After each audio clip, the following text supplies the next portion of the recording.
जय राधा माधव कुंज बिहारी।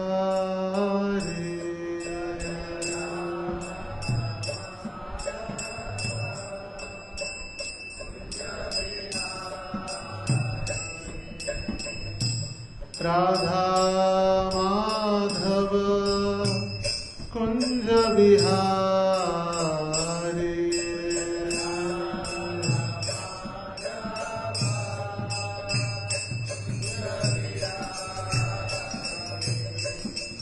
गोपी जन वल्लभ गिरिवर धारी।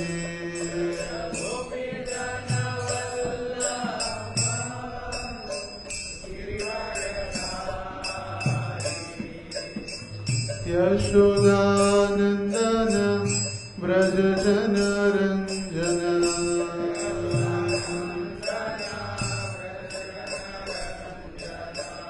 यशोदानंदन व्रज जन रंजन।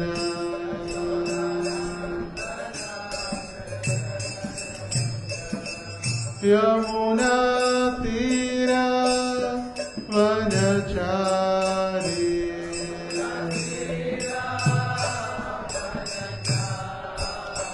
यमुना तीरा वनचारी।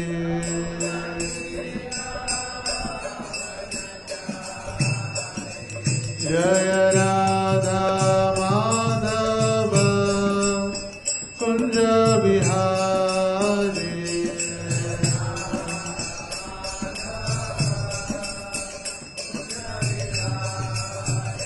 जय राधा माधव कुंज बिहारी।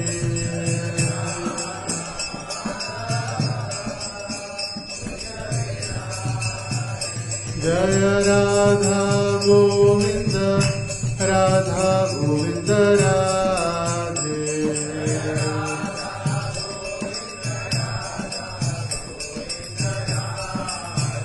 जय राधा गोविंद राधा गोविंद राधे।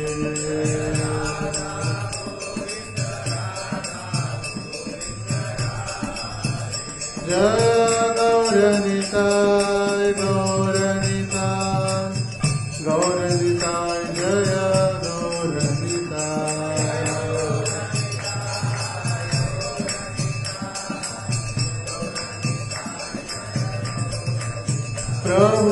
प्रभुपाद प्रभुपाद प्रभुपाद जय प्रभुपाद।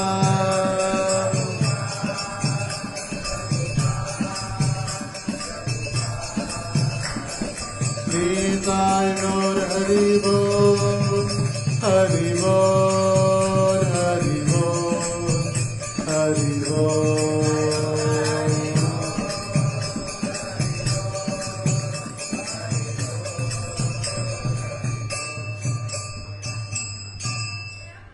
श्री हरिनाम संकीर्तन की जय। श्री श्री राधा गोविंद देव की जय। श्री श्री गौर निताय की जय। श्रील प्रभुपाद की जय। समवेत गौर भक्त वृंद की जय। निताय गौर प्रेमानंदे हरि हरि बोल। ओम नमो भगवते वासुदेवाय।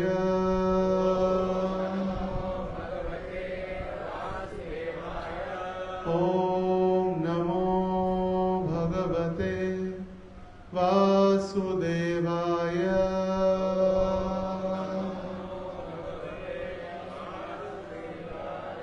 ओम नमो भगवते वासुदेवाय।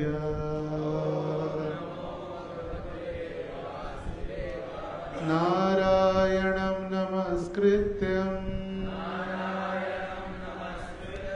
नरं चैव नरोत्तमं देवीं सरस्वतीं व्यासं तथो जयां बुधिरये। नष्टप्रायेषु अभद्रेषु नित्यं भागवत सेवया भगवती उत्तम श्लोके भक्तिर्भवति नैष्ठिकीम् कृष्णाय वासुदेवाय देवकी नंदनाय च नंदगोपः कुमाराय गोविंदाय नमो नमः। हरे कृष्ण। अंतर्राष्ट्रीय कृष्ण भावनामृत संघ इस्कॉन श्री श्री राधा गोविंद मंदिर गोविंद धाम आजच्या या रविवारी एकत्रित झालेल्या सर्व भक्तांचं हार्दिक स्वागत।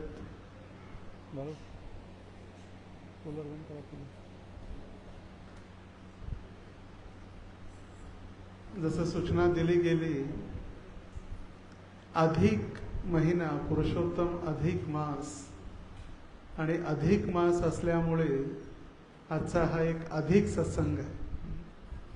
तसा रविवारी सत्संग दर रविवारी संध्याकाळी 6:30 वाजल्यापासून प्रारंभ होतो आणि हा अधिक सत्संग आज दुपारच्या वेळी ठेवण्यात आलेला आहे।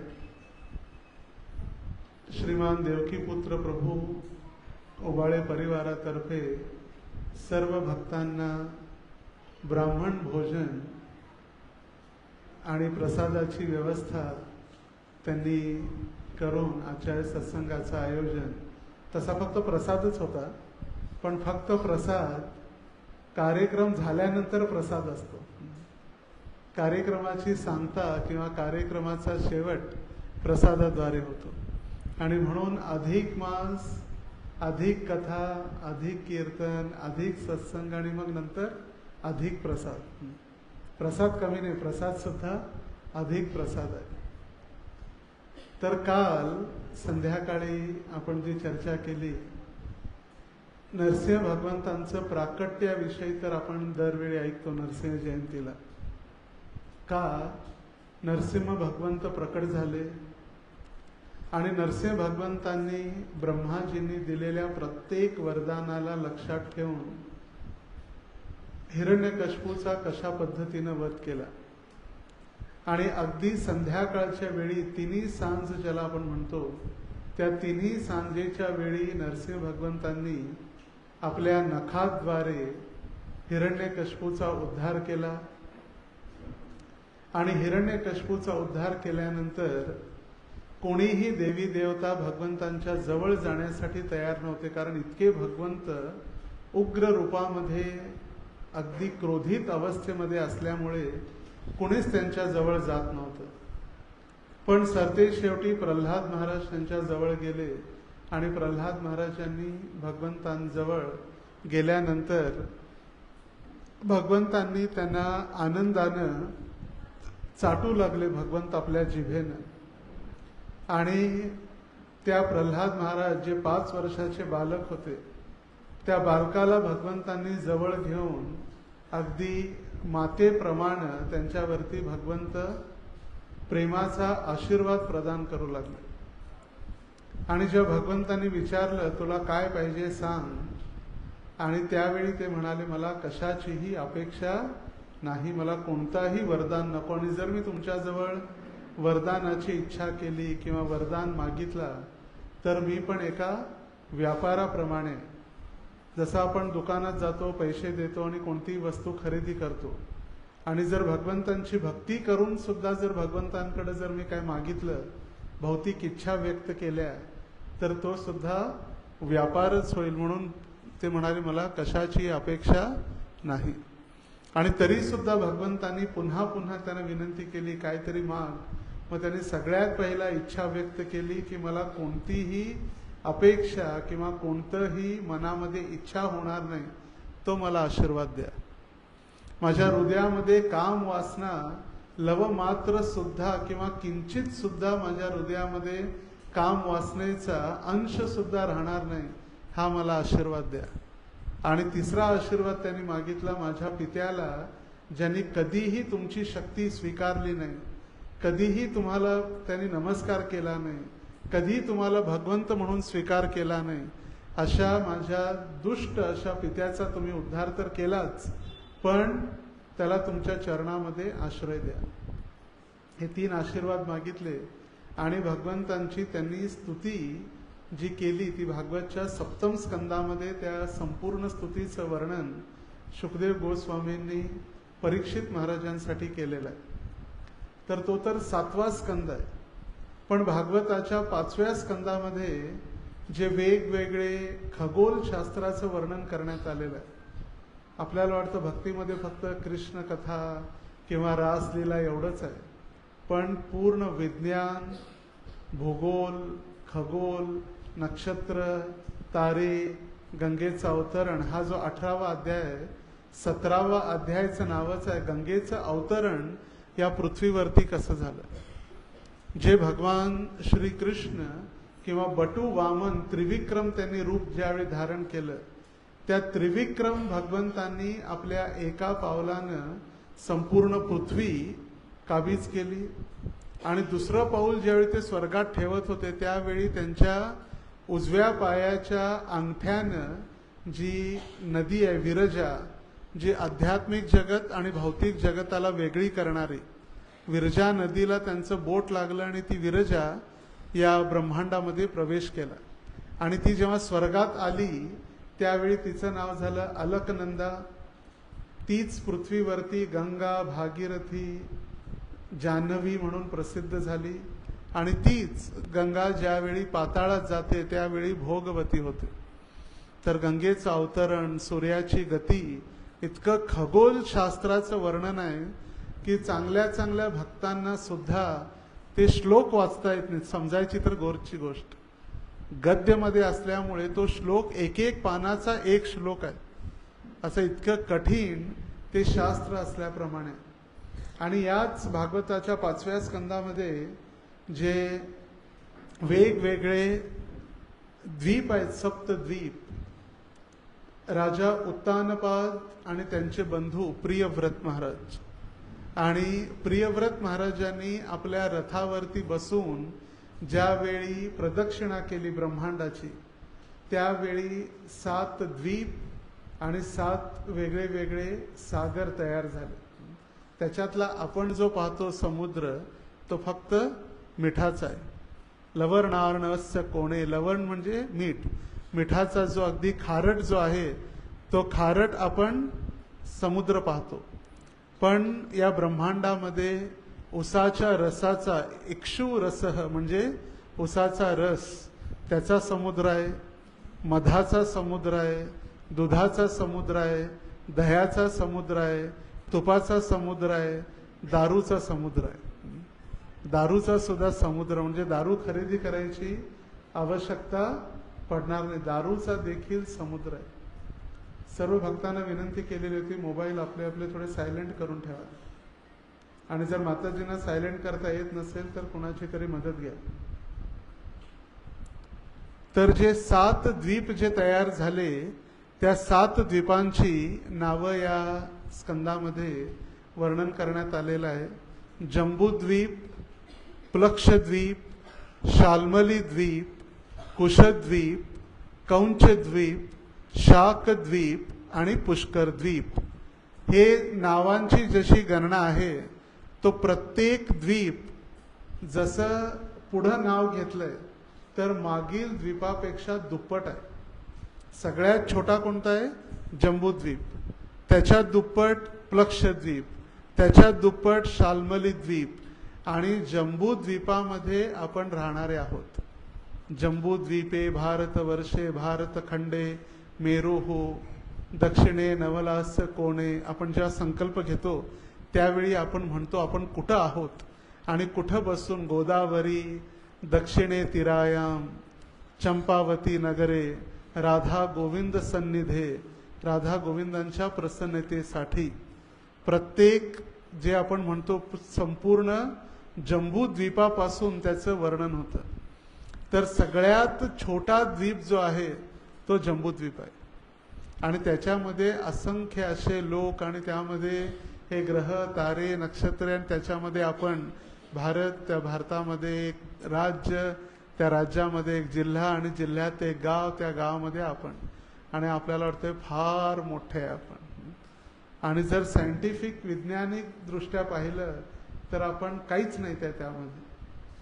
तर सगळ्यात छोटा जो द्वीप आहे तो आहे जम्बूद्वीप आणि त्या जम्बूद्वीपामध्ये 9 वर्ष आहेत. त्या 9 वर्ष म्हणजे 9 भाग आहेत त्या जम्बूद्वीपाचे आणि या 9 वर्षामध्ये 9 त्यांची नावं, त्या प्रत्येक वर्षाचे अधिष्ठाता देवता आणि त्या ठिकाणी भगवंतांचं स्वरूप कोणतं आहे. सगळीकडे राधाकृष्णांची आराधना नाहीये. राधाकृष्णांची आराधना सर्वोच्च आराधना जी गौडीय संप्रदायामध्ये केली जाते. तर सगळ्यात पहिलं इलावृत वर्ष म्हणून जे आहे त्या ठिकाणी भगवान शंकर राहतात. इलावृत वर्षामध्ये भगवान शंकर सदाशिव आणि ते कुणाची पूजा करतात? संकर्षण भगवंतांची. भगवंतांचं रूप जे आहे संकर्षण, त्यांची ते पूजा करतात.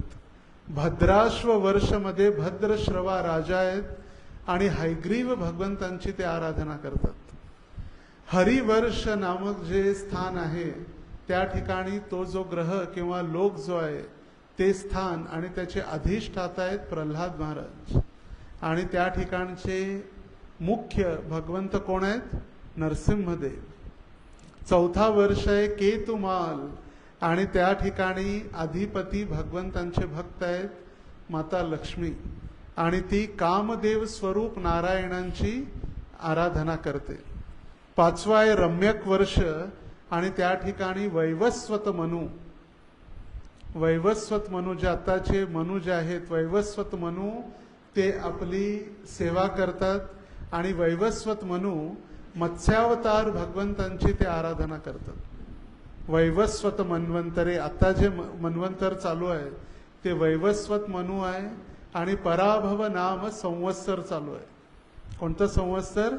पराभव नाम संवत्सर, जे गुढीपाडव्यापासून प्रारंभ झालं. रम्यक वर्ष वैवस्वत मनु मत्स्यावतार भगवंत, त्यानंतर हिरणमय वर्ष आर्यमा भगवंत आणि ते कूर्म भगवंतांची आराधना करतात, कूर्म अवतार.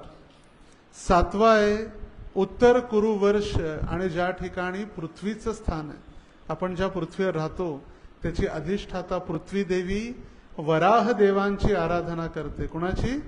वराहदेव. आठवं वर्ष आहे किम पुरुष वर्ष, तिथं हनुमानजी आहेत आणि हनुमानजी कुणाची सेवा करत असतील? श्रीरामाची. जय श्रीराम. आणि भारतवर्ष ज्या ठिकाणी आहे, ज्या ठिकाणी मानव जाती राहते, तिथं नरनारायण ऋषी किंवा भगवान कृष्णांची आराधना केली जाते. तर जे सायन्स आहे बघा, विज्ञान कशा पद्धतीने आहे, आपल्याला वाटतं शाळेत शिकवलं जातं की मध्ये पृथ्वी आहे, मध्ये सूर्य आहे आणि सगळे 9 ग्रह पृथ्वीच्या बाजूने फिरतात. झालं, आपण ऐकलं, स्वीकार केलं, परीक्षेत लिहिलं, पास पण झालो आपण. पण आपल्याला मूर्ख बनवलं गेलं आणि आपण मूर्ख झालो आणि 100% मार्क घेतले इतिहासामध्ये. आपल्याला वाटतं आम्ही फार मोठा पराक्रम केला. पण भागवत आपल्याला सांगतं की पृथ्वी मधोमध आहे आणि पृथ्वीच्या भोवताली सगळे 9 ग्रह फिरत आहेत. त्याला म्हटलं जातं जिओसेंट्रिक मेथड आणि आपल्याला जे शिकवलं जातं त्याला सांगितलं जातं सन सेंट्रिक मेथड. सूर्य मध्ये आहे, बरोबर? खरं ते चुकीचं आहे, बरोबर नाही आहे. पृथ्वी मध्ये आहे आणि पृथ्वीच्या भोवती सगळे ग्रह हे फिरले जातात. आणि म्हणून प्रभुपादांची इच्छा होती हे जे चुकीचे सिद्धांत किंवा शास्त्रज्ञांनी जो चुकीचा आपल्याला आदेश दिलेला आहे तो पूर्णपणे खंडन करण्यासाठीच मायापूरचं मंदिर बनवलेलं आहे, the temple of Vedic planetarium. Temple of Vedic planetarium म्हणजे आध्यात्मिक जगामध्ये किंवा भागवत शास्त्रामध्ये कसं तयार केलेलं आहे ही रचना, खगोलचं वर्णन, ते आपल्याला भागवतच्या या 5व्या स्कंदामध्ये प्राप्त होतं. आणि त्यामुळे ऐकायला पण कधी असं वाटतंय काय सांगतायत, कथा ऐकायसाठी आम्ही आलो, इथं तर विज्ञान आणि भूगोल आणि खगोल शिकवलं जातं. जोपर्यंत आपण सिद्धांत ऐकणार नाही तोपर्यंत आपण स्थिर होत नाही भक्तीमध्ये. आणि म्हणून चैतन्य महाप्रभू म्हणाले, सिद्धांत शुनिया ना करीह आलस. आपल्याला सिद्धांत मध्ये आवडत नाही कधी. आपल्याला राधे राधे, रासलीला, बोट फेस्टिवल हे असे उत्सव आवडत असतात. आणि सिद्धांत आपण ऐकत नसल्यामुळे आपण भक्तीमध्ये स्थिर न होता सहजीय बनतो. आणि मग कुणी काही सांगितलं की आपण ऐकतो बस. सहजीय होणं म्हणजे आपल्या सिद्धांताला सोडून कार्य करणं. जसं भक्ती सिद्धांत सरस्वती ठाकूरांच्या वेळी भक्तिविनोद ठाकूरांनी पाहिलं की चैतन्य महाप्रभू देहत्याग किंवा चैतन्य महाप्रभू आपल्या धामी निघून गेले. चैतन्य महाप्रभूंचा जो लीला त्यांनी संपवली, जगन्नाथपुरीमध्ये तोटा गोपीनाथांचं नाव ऐकलं असेल आपण. कोणते गोपीनाथ? तोटा गोपीनाथ. तोटा म्हणजे गार्डन. गार्डन मध्ये असलेल्या गोपीनाथांच्या मांडीमध्ये चैतन्य महाप्रभूंनी प्रवेश केला. आणि आजही मांडीवरती एक सोनेरी एक चिन्ह आहे, ते चैतन्य महाप्रभू त्यांच्या देहामध्ये प्रवेश केल्याची खूण आहे, ते प्रूफ. तर चैतन्य महाप्रभूंनी आपली लीला संपवल्यानंतर फक्त 300 वर्ष झालेले होते. किती? फक्त 300. आणि 300 वर्षामध्ये 13 अपसंप्रदाय तयार झाले. किती? 13. त्यांना पण वाटायचं आपल्यासारखं आम्ही पण चैतन्य महाप्रभूंची भक्ती करतो, आम्ही पण राधाकृष्णांची भक्ती करतो, आम्ही पण तिलक लावतो, आम्ही पण राधे राधे म्हणतो, आम्ही पण साधना करतो, आम्ही पण चैतन्य महाप्रभूंसारखं रडतो, तृणादपी सुनीचेन वाटायचं. पण ते खरोखर सिद्धांत पालन करत नव्हते. आणि त्यांचे 13 असे प्रकार किंवा संप्रदाय तयार झालेले. तर आपला 14 होणार नाही याची काळजी घेणं पण आवश्यक आहे. 13 संप्रदाय, औल बाउल, सखी बेकी, चुडा नागरी, चैतन्य गोसाई, असे 13 संप्रदाय. ते म्हणायचे आम्ही चैतन्य महाप्रभूंची भक्ती करतो, राधाकृष्णांची आराधना करतो, पण सिद्धांत व कधी नाही. त्यांना वाटायचं आम्ही रडतो कृष्णासाठी, राधा राणी आम्हाला बोलवते, राधा राणीचे आम्ही भजन म्हणतो, राधा राणीसाठी आम्ही रडतो. आपण तितक्या स्तरावरती पोचलेलो नाही अजून की राधा राणींच्या भाव स्तरावरती. आपली अजून वैधी भक्ती डावाडोल आहे.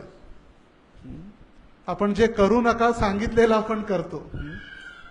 आपली वैधी भक्ती म्हणजे वैधी आणि विधान, 16 माळांचा जप, 4 नियमांचं पालन, हे करा हे करू नका, त्याला म्हटलेलं आहे वैधी भक्ती. त्यानंतर आहे रागानुगा भक्ती, त्यानंतर आहे भाव भक्ती, आणि त्यानंतर आहे महाभाव प्रेम राधा राणीचं. महाभाव स्वरूपा श्रीमती राधा राणी. आणि आपल्याला वाटतं फक्त प्रभूजी राधा राणीचे भजन म्हणू आपण. आज भजन संध्येमध्ये वृंदावनचे भजन म्हणू, राधे राधे करून. मग सिद्धांत कोण ऐकणार?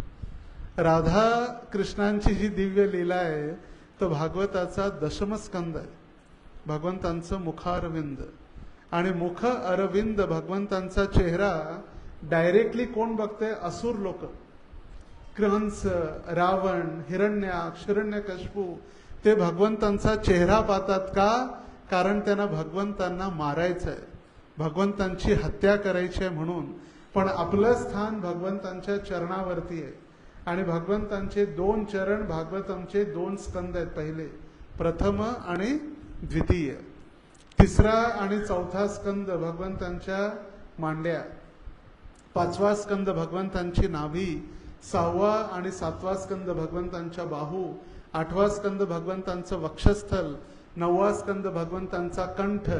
10वा स्कंद भगवंतांचं मुखारविंद. 11वा स्कंद भगवंतांचं कपाळ. आणि 12वा स्कंद भगवंतांचे केस.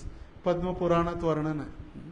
आणि म्हणून आपण 10व्या स्कंदावरती जाऊन भगवंतांचं जे मुखारविंद आहे त्यावरतीच आपण कधी जाऊ शकत नाही. आपलं स्थान कुठं आहे? भगवंतांच्या चरणामध्ये. आणि म्हणून दर्शन करण्याची सुद्धा पद्धती आहे. सगळ्यात पहिला जितकेही वैष्णव आचार्य जे आहेत, कुणाची मुलगी आहे?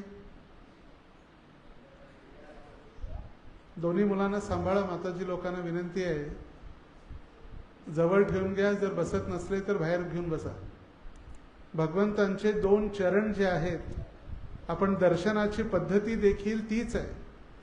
सगळ्यात पहिला आपले गुरु, मग परम गुरु श्रील प्रभुपाद, गुरु शिष्य परंपरा, षड गोस्वामी, त्यांचं दर्शन, त्यांच्या चरणी प्रार्थना झाल्यानंतर नित्यानंद प्रभूंच्या चरणापासून त्यांचा चेहरा, त्यांचं झाल्यानंतर गौरांग महाप्रभूंच्या चरणापासून त्यांचा चेहरा, नंतर राधा राणींच्या चरणापासून त्यांचा चेहरा, आणि सरते शेवटी भगवंतांच्या चरणापासून भगवंतांचा चेहरा.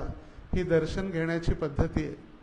असं नाही दर्शन उघडल्या उघडल्या आपण भावविभोर झालो आणि भगवंतांनाच आपण पाहिलं, भगवंतांचा चेहराच बघितला, मग आपण पण कंस आणि रावण यांच्या कॅटेगरीतले. दर्शन करण्याची पद्धती सुद्धा सिक्वेन्स आहे. आरोह आणि अवरोह. आरोह म्हणजे आचार्यांपासून भगवंतांपर्यंत, अवरोह म्हणजे भगवंतांपासून खाली गुरु महाराजांपर्यंत. तर आरोह पद्धती आहे, उलटी नाही पद्धती आपली. तर दर्शन करण्याची पद्धती. आणि भागवतात जे वर्णन करण्यात आलं की दशमस्कंद जर भगवंतांचं मुखारविंद आहे, तर भगवताच्या दशमस्कंदातील अध्याय क्रमांक 29, 30, 31, 32, 33 हे 5 अध्याय भगवंतांचं स्मितहास्य आहे. भगवंतांचा स्मितहास्य, हसणं. रास पंच अध्याय. गोपीगीत सगळ्यांना आवडते, पण गोपीगीत फार 10व्या स्कंदामध्ये. भगवंत दररोज गोविंदजी हसतात, स्माईल देतात की नाही गोविंदजी? का स्माईल देतात माहित आहे? भगवंत विचार करत आहेत की हा काल पण आलेला, गेल्या आठवड्यात पण आलेला, गेल्या वर्षी पण आलेला. त्यांनी तेच सांगितलेलं, भगवंता मी सुधारतो आणि आजही सुधारला नाही, म्हणून भगवंत हसतायत बघून. तीच प्रार्थना केली. हरी हरे कृष्ण. भगवंत म्हणतायत की दरवेळी येतो, म्हणतो मी सुधारतो, मला चान्स द्या, आणि अजूनही हा सुधारलेला नाही, आणि म्हणून भगवंत हसतात. म्हणजे तेच सांगणार आहे, बाकी काय नवीन नाही. मला घर द्या, बंगला द्या, गाडी द्या, मुलगी द्या, शिक्षण द्या, डिग्री द्या, सगळं द्या. भगवंतांना काय देतो आपण? आणि म्हणून एक भक्त भगवंतांच्या चरणी प्रार्थना करण्यासाठी भगवंत प्रकट झाले. म्हटले काय वरदान पाहिजे? म्हटले मला काही नको, मलाच तुम्हाला काहीतरी द्यायचंय. तुम्ही साक्षात गोलोक धामातून मला दर्शन देण्यासाठी आले, मला काहीतरी आपल्याला द्यायचंय. पण मी विचार करतोय तुम्हाला काय देऊ शकतो. सगळं तर तुम्हीच मला दिले, शरीर दिलं, बुद्धी दिली, सगळं काही तर तुम्हीच दिले. आपल्याला बाकी कोणी नाही. जे काही आपल्याला प्राप्त झालेलं आहे ते भगवंतांच्या कृपेनं प्राप्त झालेलं आहे. आणि भगवंता तुम्हीच मला सगळं दिलंय, मी तुम्हाला काय देऊ शकतो? आणि त्यावेळी तो भक्त म्हटला, भगवंता मला तुम्हाला द्यायचं आहे मन, माझं मन तुम्हाला देतो. कारण तुमचं मन श्रीमती राधा राणींनी चोरून घेतलेलं आहे. तुमच्याकडे सगळं आहे, पण तुमच्याजवळ मन मात्र नाहीये, हृदय नाही आहे. म्हणून माझं काय करा, माझं मन तुम्ही घ्या आणि तुमच्या चरणामध्ये त्याला लावा, ज्यामुळे कधीही ते इकडं तिकडं पळणार नाही, स्थिर होईल. आणि हीच अशी सुंदर अशी प्रार्थना वेगवेगळ्या ग्रहातील, वेगवेगळ्या वर्षातील लोकांनी, तिथल्या निवासींनी त्या त्या आराध्य भगवंतांना केलेली आहे. तर आजची जी आपण प्रार्थना ऐकणार आहोत, ही प्रार्थना प्रल्हाद महाराजांनी जी केलेली आहे जम्बूद्वीपामध्ये. आणि कोणतं हरिवर्षामध्ये प्रल्हाद महाराजांनी नरसिंह भगवंतांच्या चरणी केलेली प्रार्थना.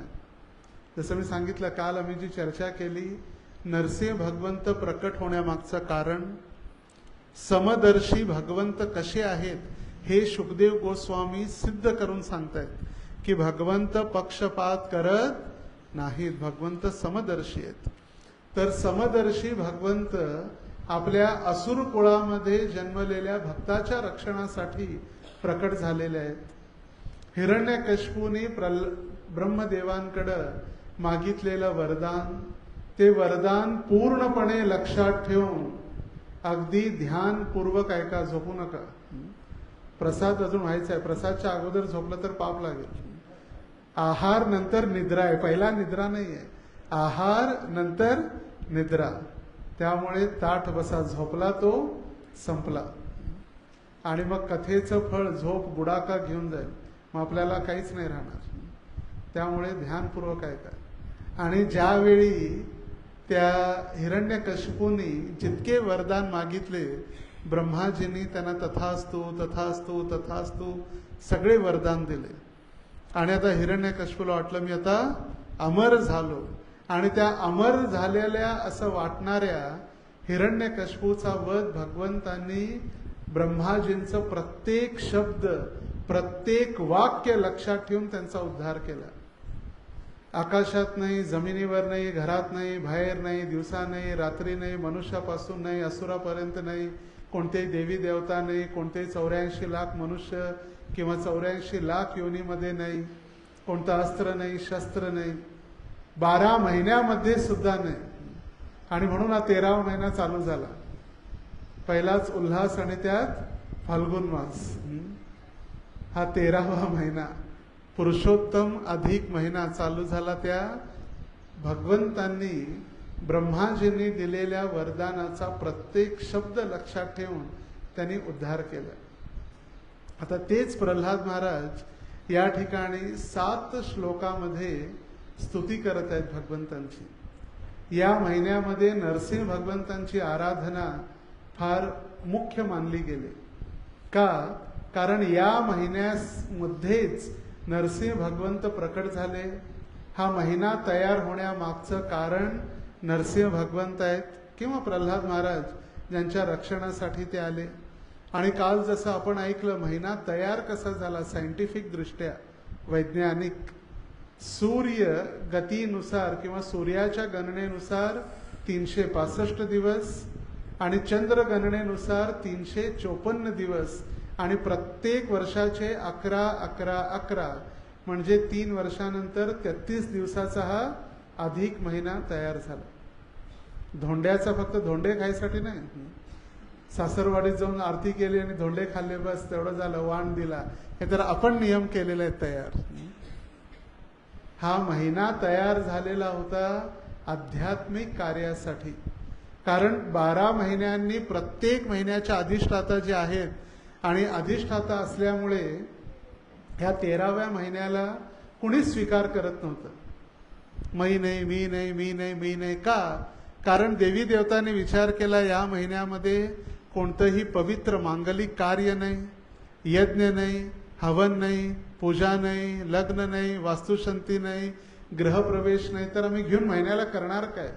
आणि म्हणून जसं मलमास, तुच्छ मास तयार झाला. आणि कुणीच देवी देवता स्वीकारत नसल्यामुळे साक्षात नारायण किंवा कृष्णांनी या महिन्याला स्वतःचं नाव देऊन स्वीकार केलं. पुरुषोत्तम म्हणजे जगन्नाथांचं किंवा कृष्णाचं नाव आहे, त्यांनी स्वीकार केलं.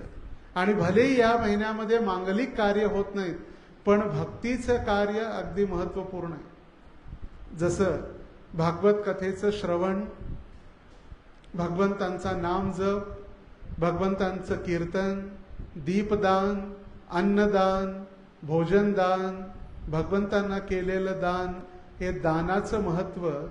त्याचबरोबर तीर्थयात्रा आणि तीर्थस्थानी केलेलं स्नान, हे सगळे महत्वाचे कारण आहेत. आणि म्हणून या महिन्यामध्ये अधिक कथा वगैरे, अधिक कीर्तन वगैरे सगळे केले जातात. भलेही मांगलिक कार्य जरी नसले, पण आध्यात्मिक जीवनासाठी हा अगदी अधिक फळ देणारा असा महिना आहे. आपण कार्तिक महिना सेलिब्रेट करतो दरवर्षी, बरोबर? कार्तिक महिना दीपदान, दामोदरांना आपण दीपदान करतो. तर कार्तिकचं जसं वर्णन करण्यात आलेलं आहे की कार्तिकची पवित्रता इतकी पद्मपुराणात वर्णन आहे, पण 16 कार्तिक म्हणजे एक अधिक मास आहे. 16 कार्तिकचे महिने म्हणजे एक अधिक महिना. आणि म्हणून हा अधिक महिना अधिक भक्ती करण्यासाठी आहे, अधिक फिरण्यासाठी आणि अधिक भोजनसाठी नाही. प्रभूजी सगळं अधिक, तर मग भोजन पण अधिक करायला पाहिजे, प्रसाद पण अधिक घ्यायला पाहिजे. पण या महिन्यामध्ये सगळ्यात आपली आवडणारी वस्तू आपण त्याग केली पाहिजे. आणि ती वस्तू त्याग करणं, शरीराला तपस्या करणं आणि काहीतरी नियम. जर आपण 4 जप करत होतो तर कमीत कमी 8 करत होतो तर 16 करत होतो तर 25 करत होतो तर 32. अधिक नाम जप, अधिक कथा, अधिक भगवंतांच्या कथेचं श्रवण, भगवंतांचं दर्शन, तीर्थयात्रा इत्यादी.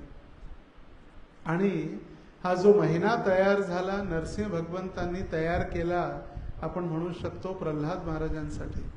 आणि त्या प्रल्हाद महाराजांनी हरिवर्षामध्ये केलेल्या या प्रार्थना आहेत. आणि म्हणून ज्यावेळी मला यादवेंद्र प्रभू म्हणाले अधिक मास आहे काहीतरी करा, सगळ्यात पहिला ठरलं यज्ञ करायचं.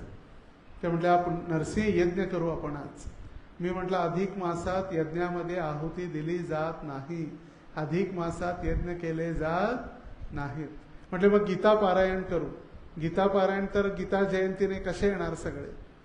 गीता जयंतीला माहित आहे, गीता जयंती वर्षातून एकदा 700 श्लोक म्हटलं बस, वर्षभराच्या कोटा आमचा कंप्लीट झाला.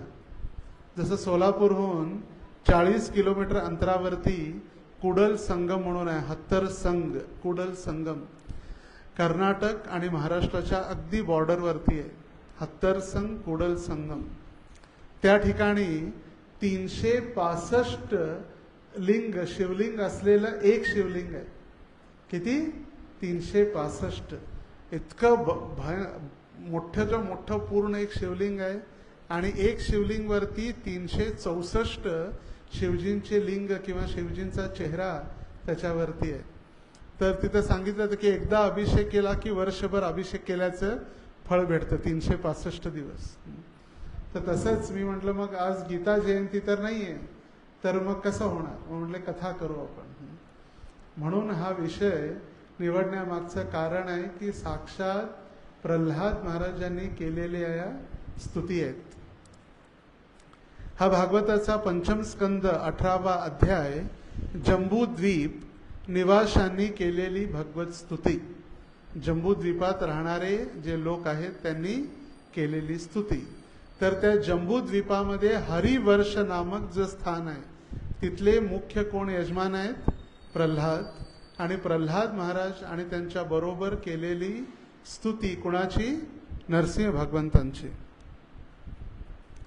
हरिवर्ष चापी भगवान हरिरूपेणास्ते तद्रुपग्रहण निमित्त मूत्र त्राभिधास्ये तद्धय्यं रूप महापुरुष गुणभाजनो महाभागवतो दैत्य दानव कुलतीर्थी कारणशीलाचरितः प्रह्लादो व्यवधान ध्यायन भक्ति योगेन सह तद्वर्ष पुरुष पौरुषपास्ते इदं चोदाहरति.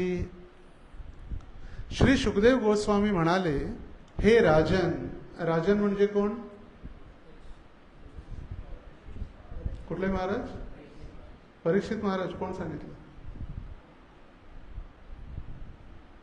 कसं काय परीक्षित महाराज? सगळे म्हटले म्हणून आहे ना. परीक्षित महाराज की नाही? कसं काय माहित नाही. परीक्षित महाराजांसाठीच तर सुखदेव गोस्वामींनी कथा केली. आपलं शरीर इथं आहे पण मन इथं नसल्याचं हे लक्षण आहे. ज्या ठिकाणी आपलं मन आहे त्या ठिकाणी आपण आहे, शरीर असून नाही. देह देवळात आणि मन खेटरात असून चालत नाही. खेटर म्हणजे चप्पल. प्रभूची कालच नवीन चप्पल घेतली, 2500ची चप्पल आहे, वॉकमेटची चप्पल. गेली तर काय होईल? देह देवळात आणि मन खेटरात. त्यामुळे देह आणि मन दोन्ही इथं ठेवा. सुखदेव गोस्वामी पुढे म्हणाले, हे राजन म्हणजे कोणते राजा? परीक्षित महाराज. हरिवर्ष नामक भूखंडामध्ये भगवान नरसिंहदेव निवास करतात. प्रल्हाद महाराजांनी भगवंतांना नरसिंह अवतार धारण करण्यास कसे प्रवृत्त केले याचे वर्णन मी तुम्हाला भागवताच्या 7व्या स्कंदामध्ये सांगणार आहे. कारण हा कोणता स्कंद चालू आहे? 5वा स्कंद चालू आहे. सर्वोत्तम भगवत भक्त असणारे प्रल्हाद महाराज महापुरुषांमध्ये आढळणाऱ्या सर्व सद्गुणांचे भांडार आहेत. त्यांच्या गुणांनी आणि कार्यांनी आसुरी कुळातील सर्व पतितांचा उद्धार केलेला आहे. प्रल्हाद महाराजांना भगवान नरसिंहदेव अत्यंत प्रिय आहेत आणि म्हणून ते आपले सेवक आणि हरिवर्षाचे सर्व निवासी यांच्यासह भगवान नरसिंहदेवांची आराधना करतात तथा पुढील मंत्राचे उच्चारण करतात. ज्यावेळी प्रल्हाद महाराज म्हणाले, भगवंता, माझी इच्छा आहे की माझ्या या पित्याला तुमच्या चरणी आश्रय द्या आणि याचा उद्धार करा. त्यावेळी नरसिंह भगवंत म्हणाले, तू काय म्हणतो त्याचा उद्धार? म्हणले, तुझ्यासारखा एक शुद्ध भक्त ज्या कुटुंबात जन्माला येईल, 7 नाही 14 नाही 21 पिढ्यांचा उद्धार मी करतो. किती? 21 पिढ्यांचा उद्धार. म्हणून चांगलं भक्त व्हायचं आपल्याला. आपल्या 21 पिढ्यांचा उद्धार होईल. 7 आईकडचे, 7 पिढ्या वडिलांच्या आणि 7 आपल्या होणाऱ्या, अशा 21 पिढ्यांचा उद्धार जर करायचा असेल तर आपण शुद्ध भक्त होणं आवश्यक आहे. का शुद्ध भक्त होणं? आपला तर उद्धार तर होईलच, पण त्या सगळ्यांचा. कधी कधी ब्रह्मचारी वाटते, मी ब्रह्मचारी झालो, माझ्या मम्मीचं काय होणार, आईचं काय होणार? आईची काळजी नाही, आई पण पप्पा पण आणि 21 पिढ्यांचा उद्धार निश्चित आहे जर आपण शुद्ध भक्त झालो तर. भगवंतांनी दिलेला हा आशीर्वाद आहे. आणि आता प्रल्हाद महाराज प्रार्थना करत आहेत. ओम नमो भगवते नरसिंहाय नमस्तेजस्तेजसे आविराविर्भव वज्रनख वज्रदंष्ट्र कर्माशयान् रन्धय रन्धय तमो ग्रस ग्रस ओम स्वाहा अभयम अभयम आत्मनि भूयिष्ठा ओम श्रोम ते नारसिंहाय. अखिल सामर्थ्यांचे उगमस्थान असलेल्या भगवान नरसिंह देवांना मी सादर नमस्कार करतो. हे वज्रनख, वज्रदंत, वज्र म्हणजे अगदी भयंकर, वज्राप्रमाणे असलेले नख आणि वज्राप्रमाणे असलेले त्यांचे दात. या भौतिक जगामध्ये सकाम कर्म करणाऱ्या आमच्या आसुरी कामना कृपया नष्ट करा. काय करा? भौतिक इच्छा ज्या आहेत हृदयामध्ये त्या नष्ट करा. मी कालच सांगत होतो, जर नरसिंह भगवंत प्रकट झाले असते, समजा आज झाले, 11:30 वाजता नरसिंह भगवंत प्रकट झाले आणि आपल्याला विचारलं असतं, हे बालका सांग काय पाहिजे, तर आपण म्हटलं असतं, भगवंत 5 मिनिटं, लगेच बायकोला विचारतो, घरी विचारतो, लिस्ट तयार करतो आणि एकदा देतो. म्हणजे असतील तर त्या भगवंतांकडे येणं आवश्यक आहे. आपण गणेशजींजवळ जातो, गणपतीजवळ, आपल्या सगळ्या विघ्नांचं विनाश करण्यासाठी, विघ्नहर्ता गणराया. पण त्या गणेशजींना सुद्धा विघ्न हरण करण्याची शक्ती कोणी दिली? नरसिंह भगवंतांनी. यत्पादपल्लव युगम विनिधाय कुंभ वंद्वे प्रणाम समये स गणाधिराज विघ्नान् विहन्तु मलमस्य जगत्त्रयस्य गोविंदमादि पुरुषं तमहं भजामि. या गोविंदजींनीच त्यांच्या नरसिंह अवतारामध्ये त्या नरसिंह भगवंतांनी दोन्ही आपले चरण गणपतीच्या डोक्यावर ठेवल्याने गणपती विघ्नहर्ता गजानन झाले. आणि अशा नरसिंह भगवंतांना प्रल्हाद प्रार्थना करत आहेत की काय, तुम्ही जर आशीर्वाद दिला तरच या भौतिक जगात आम्ही या माये विरुद्ध संघर्ष करू शकतो. माया आपल्याला जितकी साधारण वाटते तितकी ती नाही आहे. आणि मायेला काय विकेंड नाही आहेत, 2nd आणि 4th सॅटर्डे संडे सुट्टी नाही आहे. रात्री 8 वाजता तिची ड्युटी संपत नाही. 24/7 माया ॲक्टिव्ह आहे. आणि रात्री तर जास्त ॲक्टिव्ह असते, कारण का रात्री आपण वेगवेगळ्या प्रकारची औषधं घेतल्यानंतर आपल्यामध्ये वेगवेगळे भाव प्रकट होतात. आपण स्वतःला राजा समजतो, स्वतःला पंतप्रधान समजतो. त्यामुळे तर आणि मग ती माया ॲक्टिवेट होऊ लागते. माया जवनिका छन्नम, सर्वांना छन्न करणारी आहे. व आपण भक्तीत आल्यानंतर, दीक्षा घेतल्यानंतर, ब्राह्मण दीक्षा घेतल्यानंतर सुद्धा आपल्याला वाटतं की आता झालं, बस काय गरज आहे मंदिरात जायची, काय कथा कीर्तन करायचं, झाली की दीक्षा, बस दीक्षा घेईपर्यंत जायचं असतं मंदिरात. दीक्षा घेतल्यानंतर थोडी कोण जातं. आता बघा, जवळजवळ 350 ते 400 दीक्षित भक्त असून प्रत्येक वेळी बॅकअपला आपल्याला बिना दीक्षित भक्त लागतो का? कारण दीक्षा झाल्यानंतर तो सोडून त्याला वाटतं आताच काय करायचं आहे प्रभूजी, दीक्षा होऊ दे, थांबा, बस दीक्षा झाली मी पण दिसत नसतो मग तुम्हाला. कारण दीक्षा होईपर्यंत आपल्याला वाटते की दीक्षाच म्हणजे झाली, भक्ती झाली, आपल्याला भगवंतांची प्राप्ती झाली.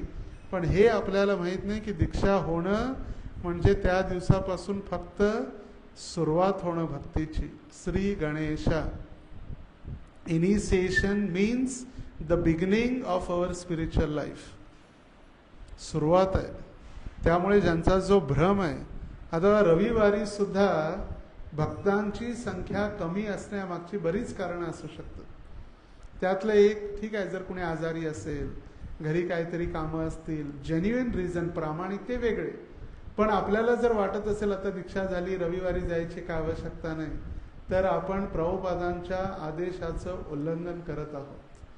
प्रभुपादांनी उपदेशामृतच्या 4थ्या श्लोकाच्या तात्पर्यात दिलंय की मी हा रविवारचा कार्यक्रम प्रारंभच यासाठी केलेला आहे की आपले संस्थेतील भक्त आठवड्यातून कमीत कमी एकदा तरी मंदिरात येऊन एकत्र बसून आध्यात्मिक कथा कीर्तन श्रवण करून, आपले प्रश्न असतील तर विचारून, सरते शेवटी सर्वजण सोबत बसून प्रसाद घेतील. ददाती प्रतिगृह्णाती गुह्यम आख्याती पृच्छती भुंक्ते भोजायते चैवम षड्विधम प्रीती लक्षण. प्रभुपादाने यासाठी कार्यक्रम चालू केला रविवारचा, नवीन लोकांसाठी नाही. नवीन लोक तर वर्षभर कधी येतात, कधी दर्शन जातात. पण सगळ्यात महत्त्वाचा रविवारचा कार्यक्रम आपल्या भक्तांसाठी आहे, जे आठवडाभर आपण व्यस्त असतो. आपल्याला वाटते कार्यक्रम नवीन लोकांसाठी, आपण झालो तर जुने झालो.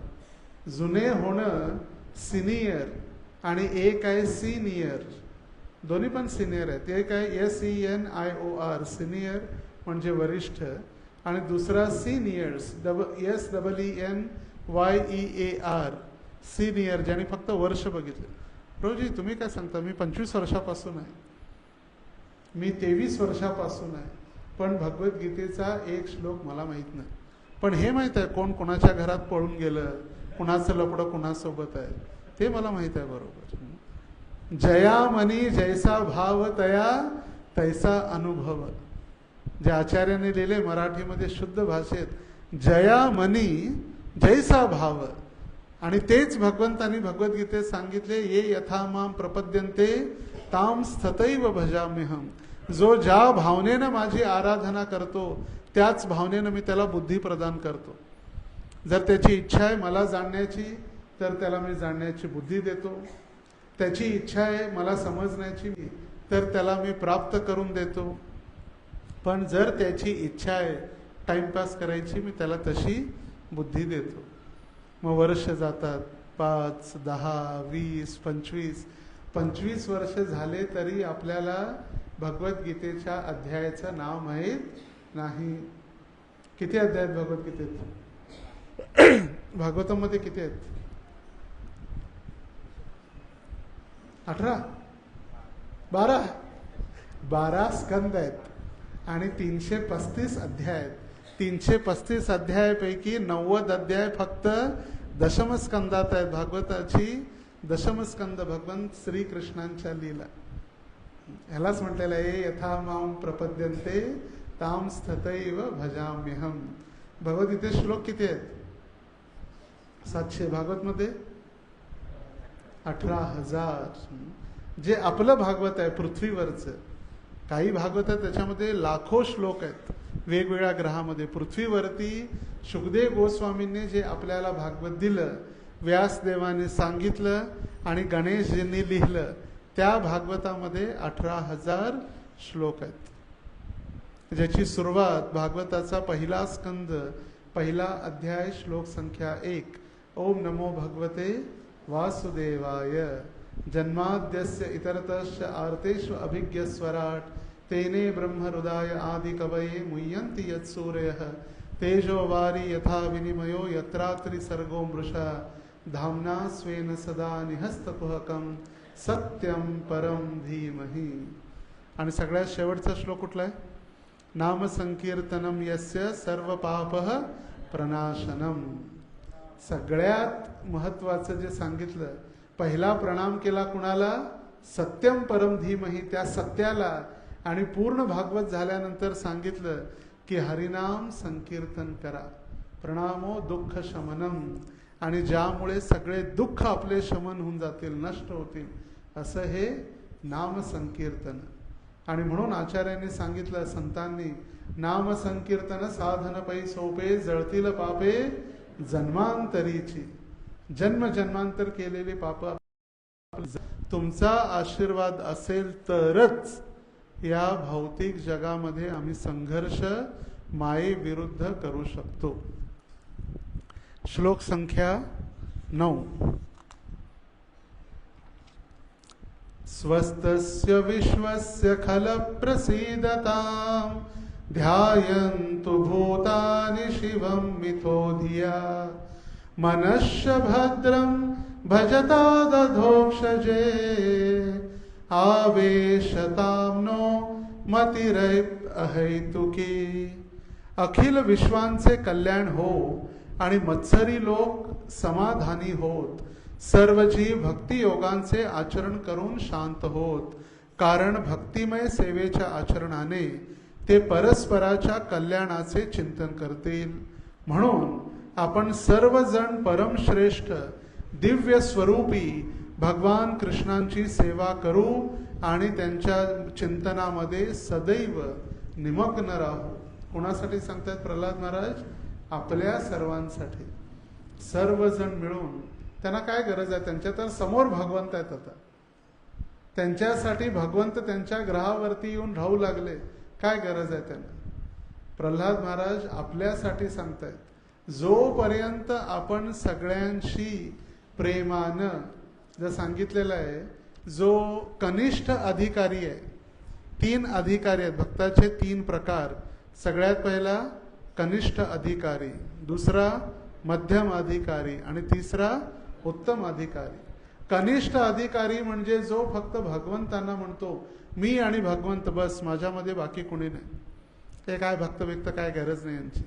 मी येतो, पुजारी सेवा करतो, ड्रेसिंग करतो, आरती करतो, भोग लावतो, झालं, चाललो. भक्तांचं काय मला देणं घेणं नाही. ते कनिष्ठ आहेत. फक्त भगवंतांची सेवा करणं आणि भक्तांना कधीही प्रेम न करणं. मध्यम अधिकारी जो आहे, जो भगवंतांची प्रेम, भक्तांची मित्रता, अज्ञानी लोकांवरती कृपा आणि जे अपराधी आहेत त्यांच्यापासून उपेक्षा किंवा सुरक्षित अंतर ठेवणं. जे अपराधी, कृष्ण अपराधी, वैष्णव अपराधी लोकांपासून भगवंतांशी प्रेम, भक्तांशी मित्रता. का? कारण इथं जर आपली मित्रता नसेल तर भगवत धामात काय जाणार आपण? इथं जर आपण एकमेकाचे पाय खेचत राहणार, भांडणं करणार, निंदा करणार, तर आपली मग क्वालिटीच झाली नाही. आपण तयारच नाही की भगवंत धामात जायची. आणि म्हणून इथं भांडण, तंटा, वाद विवाद, निंदा करण्यासाठी अनुमती नाही. त्यासाठी आपल्याला जागा असणं आवश्यक आहे. झोपला तो संपला. एकदम शांत वातावरण, त्यात लाईट पण गेली आणि मन पण किती शांत. गोविंदजींच्या चरणी आल्यानंतर दुपारचे हळूहळू 11:15 वाजत आहेत. मस्त अगदी नाश्ता झालेला आहे, नाश्ता पचू लागलेला आहे शरीरामध्ये आणि छान झोप येऊ लागलेला. काय सांगू प्रभूजी, रात्री एवढा पाऊस पडला, लाईट इतके वेळा गेली, झोपच लागली नाही हो. आणि म्हणून आता छान झोप यायले. झोपला तो संपला. एक डुलकी एक अपघात. त्यामुळे झोपू नका. साधू सावधान. सावधानमध्ये एकदम कडक राहणं आवश्यक आहे. विश्राम दिलेला नाही अजून. प्रसाद घेताना आपण सावधान असतो एकदम. हे एकच, त्याला 2 दिले, इकडे 2 नाही दिले. त्याला 1 पुरणपोळी, मला अर्धी दिली. त्याला 2, मला 1च. जसं गुरु महाराज म्हणतात ओम नमो भगवते वासुदेव म्हटलं की मग हळूहळू झोप येऊ लागते. महाप्रसादे गोविंदे अहम पूर्वम अहम पूर्वम. तर प्रल्हाद महाराज म्हणत आहेत की पूर्णपणे मी भगवंता आपल्या भक्तीच्या आचरणाने परस्परांच्या कल्याणाचे चिंतन करेन. प्रत्येकाचं. जोपर्यंत आपण भक्त बनत नाही तोपर्यंत आपल्यामध्ये दयाभाव उत्पन्न होत नाही. किती स्वच्छता आणि किती कचऱ्याच्या गाड्या करा, आपण घर साफ करून दुसऱ्याच्या दरवाजातच टाकणार कचरा. भारत स्वच्छता अभियान. आणि लोक काय करतात ते पाहिलंय, स्वच्छता अभियानाच्या नावाखाली आठवण करून कचरा फेकतात. स्वच्छ भारत म्हणायचं, कचरा फेकायचा. आणि त्यामुळे जेव्हा आपण भक्त बनणार, भक्त बनल्यानंतर आपल्या हृदय शुद्धीकरण झाल्यानंतरच आपलं आजूबाजूचा परिसर आपण शुद्ध ठेवू शकतो. नाहीतर कसं राहणार शुद्ध आपण? जर आपण शुद्ध नाही तर कितीही. आणि म्हणून प्रभुपाद म्हणायचे cleanliness is next to godliness. Cleanliness is next to godliness. भक्तीच्या अगोदर ही स्वच्छता आहे. आणि आणखी एका ठिकाणी प्रभुपाद म्हणाले cleanliness is godliness. Next to godliness नाही, क्लीनलीनेस इज गॉडलीनेस. स्वच्छता म्हणजेच भक्ती आहे.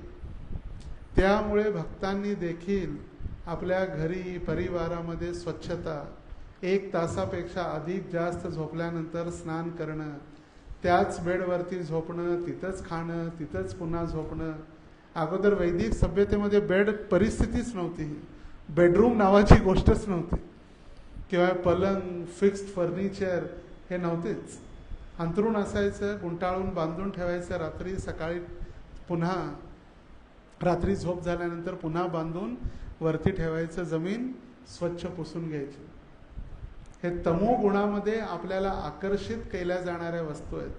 ही झोप किंवा निद्रा जी आहे तमो गुणाचं लक्षण आहे. रजोगुणामध्ये व्यक्ती काही ना काहीतरी करायसारखं एकदम शांत राहत नाही.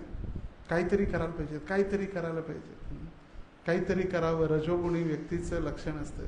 चित्त स्थिर नाही, 10 मिनिटापेक्षा जास्त बसू शकत नाही. चल बिचल, कधी उठू, कधी संपते प्रवचन, कधी उठू, कधी उठू, कधी बसू, ते चिंतन. आणि तमोगुणी म्हणजे झोपण्यामध्ये. पण आपण कमीत कमी सत्वगुणामध्ये येणं आवश्यक आहे. तसं तर आपल्याला सत्वगुणातून विशुद्ध सत्वमध्ये जायचं आहे. ते विशुद्ध सत्वातच भक्ती केली जाते. आणि म्हणून वैष्णवांच्या सानिध्यामध्ये आपण या सगळ्या नीतिनियमांचं पालन करू शकतो.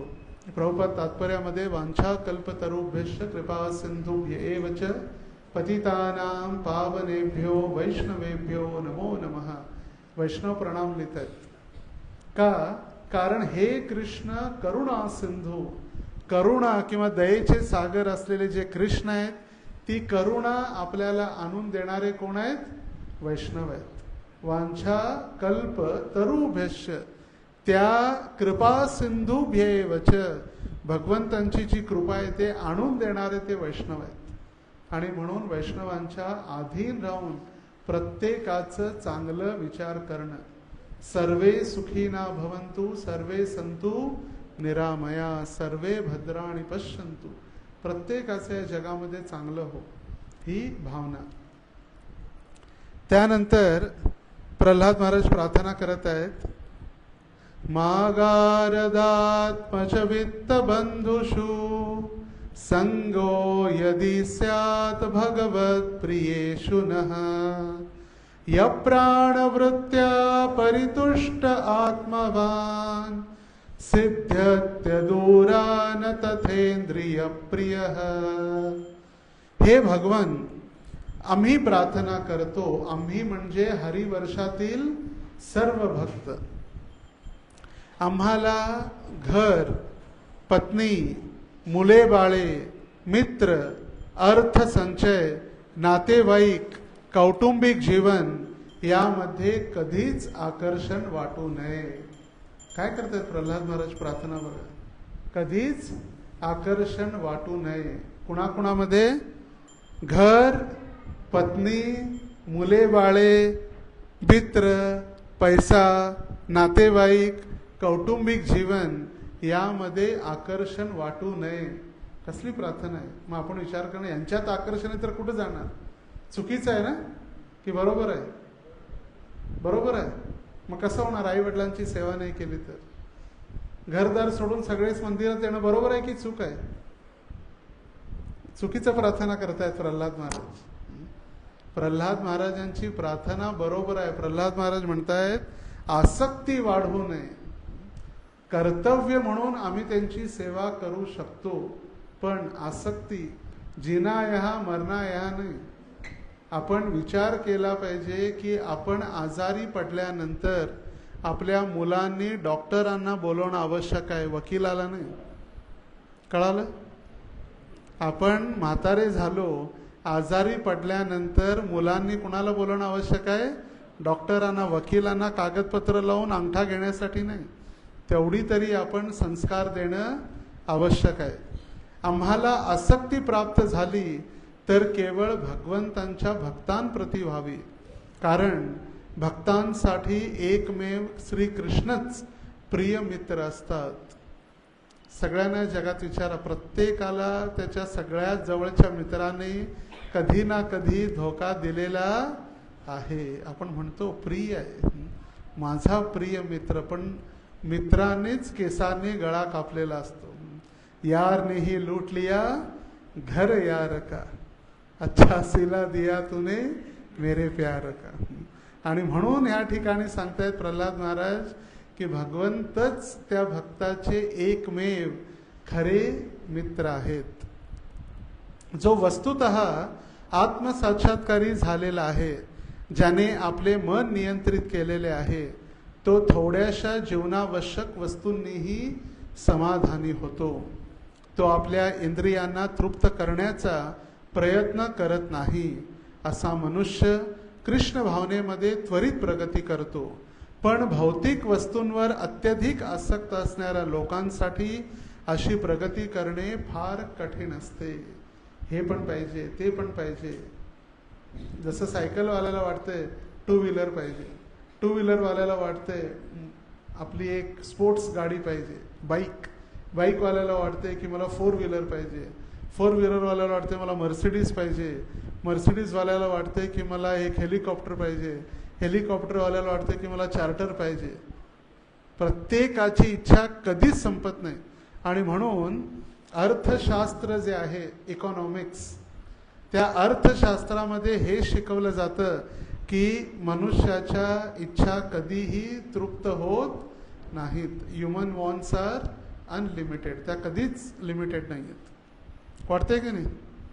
डब्बा फोन होता कीपॅडवाला, अँड्रॉइड झाल्यानंतर 4 GB रॅम नाही, 16 GBचा रॅम पाहिजे, 128 GBचा हार्ड डिस्क नाही, 256 नाही, 512 नाही, 1 TB नाही, 5 TB नाही, 10 TB. किती? आता काय सगळ्या जगाचा डेटा ठेवायचा थोडी आहे त्याच्यात. 101 नंबर नाहीत.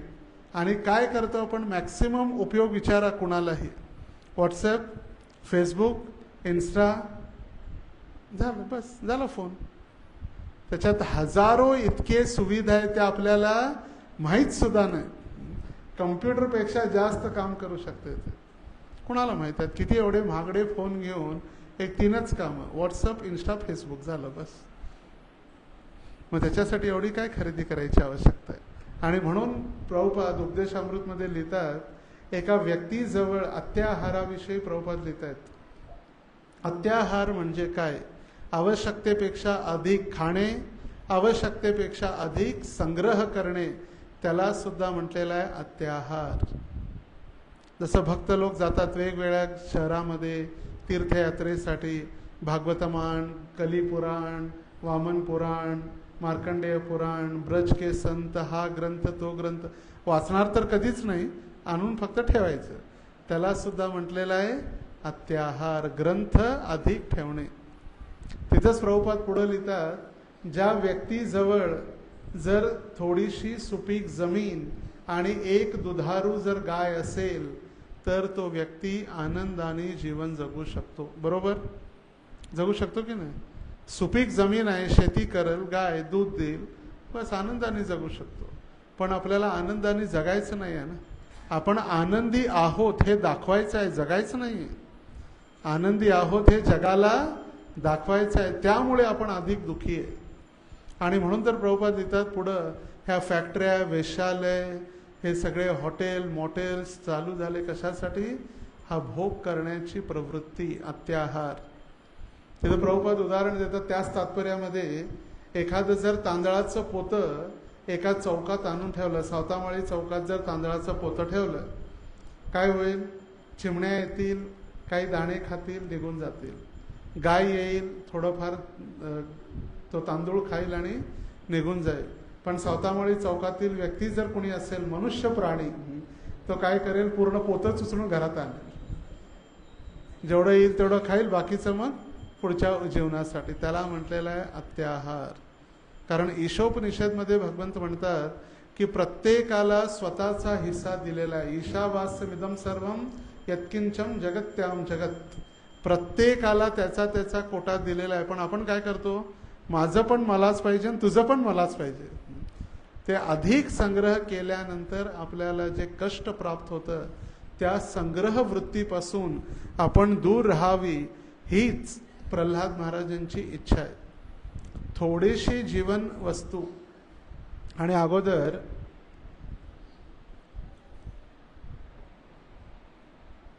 आपल्याला शाळेत वगैरे शिकवलं जायचं, 3 गोष्टी आवश्यक आहेत जगण्यासाठी. कोणता? रोटी, कपडा और मकान. अन्न, वस्त्र आणि निवारा. तिथं लिहिलं नाही हॉटेल, अँड्रॉइड फोन, iQube गाडी, नंतर मग मर्सिडीज, काय लिहिलेलं होतं तिथं? अन्न, वस्त्र आणि निवारा. पण आपल्याला हे पण पाहिजे, ते पण पाहिजे, प्रत्येक वाढवत वाढवत. आणि आपल्याला लोक पागल बनवतात, आपण लोक पागल बनत जातो. आपल्याला सांगितलं बघा वॉशिंग मशीन आहे, वॉशिंग मशीन जर नाही घेतली तर कसं होणार? तुमचे सुंदर असे हात फाटतील, नाजूक हात अगदी घट्ट होतील, कपडे धुवून धुवून. वॉशिंग मशीन शिवाय कसं होणार? मग आपल्याला वाटतं नाही खरंच घ्यायला पाहिजे बाबा, वॉशिंग मशीन पाहिजेच. अगोदर लोक जात्यावरती किंवा वरवंटा वगैरे घेऊन सगळं दळण किंवा मसाले वगैरे बारीक करायचे. आजकाल मिक्सर पाहिजे बटनवरती, आणि तिथं बटनवरती मिक्सरवर करतात. आणि मग एक्सरसाइजला गेल्यानंतर त्यांना शिकवलं जातं असा हात फिरवा, बस. मग ते जर घरात फिरवलं असते तिथं जायची गरजच पडली नसते. बघितलंय? योगा क्लासेसमध्ये गेल्यानंतर बसा आणि दोन्ही हात फिरवा असे. मग तेच जर जात्यावर आपण फिरवलं असतं तर मग त्या योगा क्लासमध्ये जाऊन फिरवायची आवश्यकताच लागली नसती. आणि म्हणून आपण आपल्या इंद्रियांना संतुष्ट करण्यासाठी जातो, पण त्या इंद्रियांच्या आहारी आपण जातो. जसं मोबाईलला आपण नाव तर ठेवतो, पण काळाची गरज आहे, आवश्यकता आहे. पण त्या मोबाईलमध्येच घुसून आपण जर गेलं, मोबाईलला आपली आवश्यकता नाही आहे, आपल्याला मोबाईलची आवश्यकता आहे. पण आता उलट झालंय. जसं त्या कुत्र्याला चेन बांधून, गळ्यात चेन घालून बांधलं जातं ना, तसं बरोबर जिथं प्लग असतात, इलेक्ट्रिक प्लग, तिथं चार्जिंग लावून आपले तथाकथित लोक बसलेले असतात दिवस रात्र. म्हणजे जसं कुत्र्याला चेन बांधले तसं त्या प्लगमधून त्याला बांधलेलं असतं, तर स्वतःला बांधून. आणि म्हणून प्रल्हाद महाराज म्हणत आहेत, जितक्या थोड्या आवश्यकतेत वस्तू आहेत त्या वस्तूंनी आपण आनंदाने जगू शकतो. मला अधिक वस्तूंची आकांक्षा किंवा कामना नाही. श्लोक संख्या 11. यस्संगलब्ध निजवैर्य वैभवं तीर्थ मोह संस्पृशतां हि मानसं हरत्यजोनंत श्रुतिर्भर्गतो जंग को वै न सेवेत मुकुंद विक्रमं. ज्यांच्यासाठी भगवान मुकुंद सर्वस्व आहेत, ज्यांच्याशी संग केल्याने मनुष्य भगवंतांच्या सामर्थ्यशाली कार्याविषयी श्रवण करू शकतो आणि त्या कार्याचे स्वरूपही त्वरित जाणून घेऊ शकतो. श्री मुकुंदाच्या लीला इतक्या शक्तिशाली आहेत की त्या केवळ श्रवण केल्यानेही अगदी सहजपणे भगवंतांचे सान्निध्य प्राप्त होऊ शकते. मुकुंद म्हणजे आपल्याला मुक्ती प्रदान करणारे. मुकुंद म्हणजे कोण? आपल्याला मुक्ती प्रदान करणारे, किंवा मुकुंद म्हणजे ज्यांनी मुचकुंदाचा उद्धार केला ते मुकुंद. जो मनुष्य अत्यंत उत्कंठा म्हणजे उत्साहाने आणि निरंतरपणे सामर्थ्यशाली भगवत लीलाचे श्रवण करतो, त्यांच्या हृदयामध्ये परमसत्य भगवंत दिव्य ध्वनीच्या रूपाने प्रवेश करतात आणि हृदयातील सर्व कल्मशे धुवून टाकतात. भगवंत काय करतात? भगवंतांची जी कथा आहे कर्णरंध्रेनं कानाद्वारे ती कुठं पोचते? हृदयापर्यंत पोचते. आणि जेव्हा आपण ध्यानपूर्वक कथा ऐकतो त्यावेळी त्या कथेद्वारे आपलं हृदय शुद्ध होतं. दुसरीकडे जरी गंगा स्नानाने शारीरिक कल्मशे आणि संसर्ग नष्ट होतात, तरी स्नान विधीने आणि तीर्थाटनाच्या विधीने प्रदीर्घ काळानंतर हृदय शुद्धी होऊ शकते. म्हणून जीवनाचे पूर्णत्व त्वरित प्राप्त करण्याविषयी गंभीर असणारा कोणता सुज्ञ मनुष्य भक्तांचा संग करणार नाही. जो भक्तांचा संग करत नाही मग तो कोण आहे? मूर्ख आहे. ज्याला वाटते मंदिरात जायची काय आवश्यकता आहे, कथा श्रवणाची काय आवश्यकता आहे, संडेला मंदिरात संडे फेस्टिवल अटेंड करायची काय आवश्यकता आहे, भागवत कथा श्रवण करायची काय आवश्यकता आहे, तो कोण आहे? मग प्रल्हाद महाराजांच्या मते सुज्ञ नसून मूर्ख आहे. बुद्धिमानाचा विरुद्धार्थी शब्द कोण आहे? मूर्ख आहे. जर मूर्खाचा विरुद्धार्थी बुद्धिमान आहे. आणि आपण बुद्धिमान आहात म्हणून आपण आज भगवंतांची कथा श्रवण करण्यासाठी एकत्रित आलेले आहात. जसं 11व्या स्कंदामध्ये सांगितलेलं आहे, चैतन्य महाप्रभूंचं वर्णन निमी महाराजांचं आणि नवयोगेंद्रांचा संवाद आहे. आणि त्या संवादात सांगितलेलं आहे की कृष्ण वर्ण त्विषा कृष्ण सांगो पांगास्त्र पार्षदम यज्ञै संकीर्तन प्राय यजंती सुमेधसह. सुमेध म्हणजे बुद्धिमान लोक, ज्यांची चांगली बुद्धी आहे. विचार आणि सुविचार. सुविचार म्हणजे ज्यांचे विचार चांगले आहेत, चांगले विचार. सुबुद्धी म्हणजे ज्यांची बुद्धी चांगली आहे. आणि जे बुद्धिमान लोक आहेत तेच चैतन्य महाप्रभूंच्या या आंदोलनामध्ये भाग घेतात. जसे आपण सर्वजण बुद्धिमान आहात आणि म्हणून आपण राधा गोविंद मंदिरामध्ये येऊन पोचलेले आहात आणि चैतन्य महाप्रभूंच्या आंदोलनात भाग घेतलेला आहात. आणि म्हणून श्रील प्रभुपादांच्या कृपेनं आपल्याला सौभाग्यशाली बनवलंय. नाहीतर आपणही आज मग फिरत असलो असतो, रविवार होता, कुठं मग औरंगाबादला किल्ला बघण्यासाठी, कुठला दौलताबादचा किल्ला, किंवा कुठं जो मॉलमध्ये पिक्चर बघायला, किंवा कुठं फिरत गेलो असतो. पण अधिक मासाचं महत्त्व जाणून आपल्याला भगवंतांच्या चरणी आणण्याचं जे श्रेय आहे ते श्रील प्रभुपादांचं आहे. श्रील प्रभुपाद जर नसले असते तर आपण सुद्धा मग टाइमपास केला असता. आणि श्रील प्रभुपादांच्या कृपेनं आपण भगवंतांच्या पास्ट टाइम्स ऐकत आहोत. भगवंतांच्या लीलांना काय म्हटलेलं आहे? Past time. आणि आपल्या लीलांना काय म्हटलेलं आहे? टाइमपास. बघा, टोटली शब्द वेगळा आहे. पास्ट टाइम्स आणि टाइमपास. आपण जो करतो तो टाइमपास आणि भगवान जे करतात त्या पास्ट टाइम्स, लीला. यस्यास्ति भक्तिर्भगवती अकिंचना सर्वै गुणैस्तत्र समासते सुराः हराव भक्तस्य कुतो महद्गुणा मनोरथेना सती धावतो बही. प्रसिद्ध श्लोक आहे. या श्लोकाचा अनुवाद भगवान वासुदेवांविषयी अनन्य भक्ती विकसित झालेल्या भक्ताच्या व्यक्तिमत्वामध्ये सर्व देवता आणि त्यांचे धर्म, ज्ञान, ज्ञान इत्यादी दैवी गुण प्रकट होतात. या उलट भक्तिविरहित आणि विषयी कार्यामध्ये गुरफटलेल्या मनुष्यामध्ये एकही सद्गुण नसतो.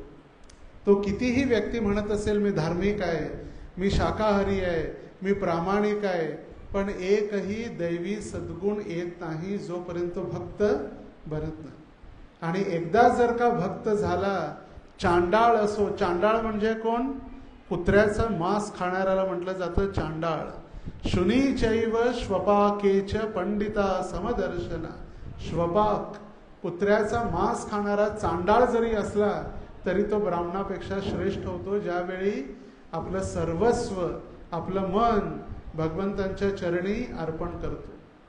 फक्त शुद्ध भक्त झाल्यानंतर भगवंतांची भक्ती अशी आहे की कोणत्याही स्तराचा व्यक्ती, कोणत्याही जातीचा, कोणत्याही धर्माचा, श्रीमंत गरीब, कुणी पुरुष स्त्री कुणी असो, ज्यावेळी भगवंतांची भक्ती करतो त्याचं हृदय शुद्ध होतं आणि तो ब्राह्मणापेक्षाही श्रेष्ठ वैष्णव बनतो.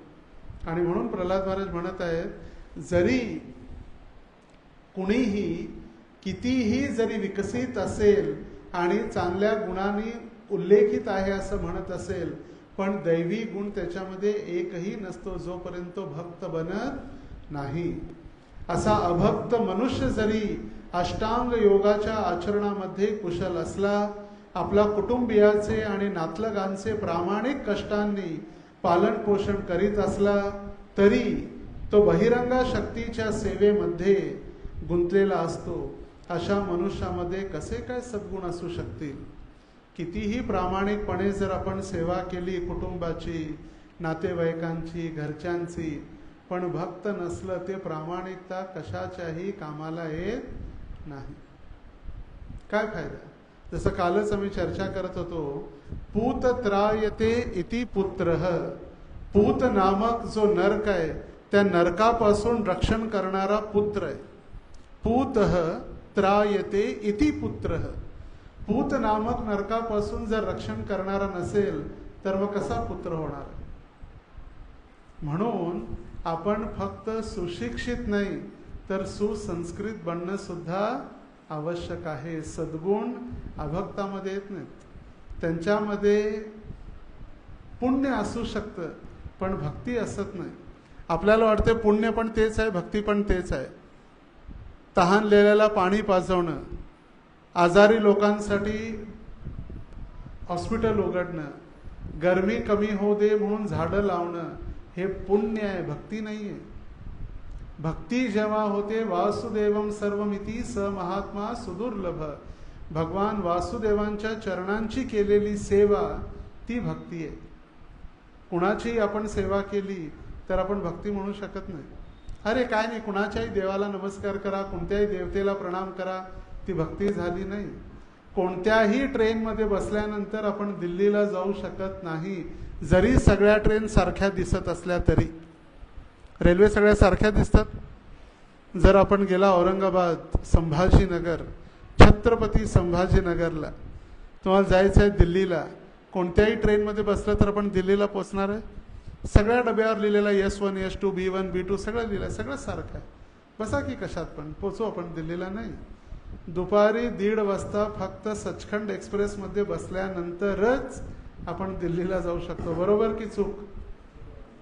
आणि ती पण नांदेडहून अमृतसरला जाणारी, अमृतसरहून नांदेडला जाणारी नाही.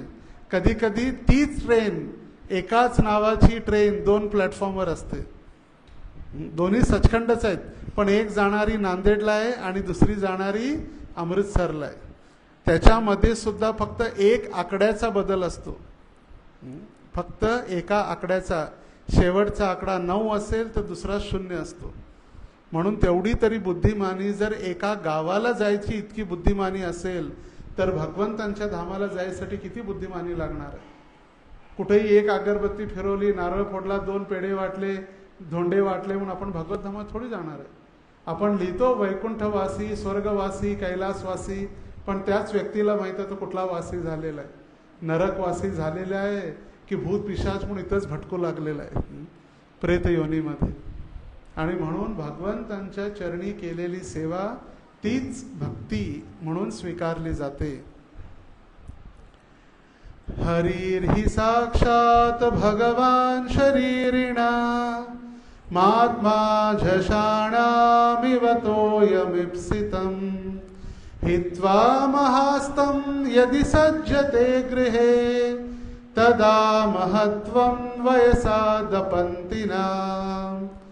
ज्याप्रमाणे जलचर म्हणजे पाण्यात राहणारे जीव, मासे सदैव विशाल जलाशयामध्ये निवास करू इच्छितात, त्याप्रमाणे सर्व बद्ध जीव स्वाभाविकपणेच भगवंतांच्या विशाल अनमर्याद अस्तित्वात मध्ये राहू इच्छितात.